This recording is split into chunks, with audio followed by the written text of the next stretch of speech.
সুতরাং ওনাদের অবস্থা ওনারা জানে। যদি সুস্থ থাকার পরও রোজা না রাখেন, রমজানে মুসলমান দিনের বেলা হালাল খাবার খেলে ওটা হারাম। এই কথা বলবেন না? আপনারা যদি এই অবস্থা থাকেন, সামনে 11 মাস বাকি আছে, যে কোনো সময় 30টা রোজা আপনাকে করা লাগবে। রোজা কোনো মাফ, নামাজ মাফ। মেয়েদের যে শরীর খারাপ হয় 3 দিন, 5 দিন, 7 দিন, মাসে 10 দিন, এই সময় যদি নামাজ না পড়ে, পরবর্তীতে আবার ওই নামাজ কাজা করা লাগে না। ওদের নামাজ জীবনের মতো ওই 10 দিন মাফ। কিন্তু রোজা, এটা যদি এই 3 দিন, 5 দিন, 7 দিন করতে না পারেন, আপনার জন্য কিন্তু মাফ নেই।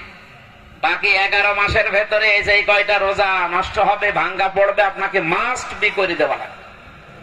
কত বড় গুরুত্বপূর্ণ জিনিস দেখেছেন আল্লাহর বিধান। যারা রাখতে পারেন না অবশ্যই কিন্তু রেখে দিয়েন, নয়তো আপনি কিন্তু জবাব দিতে পারবেন না।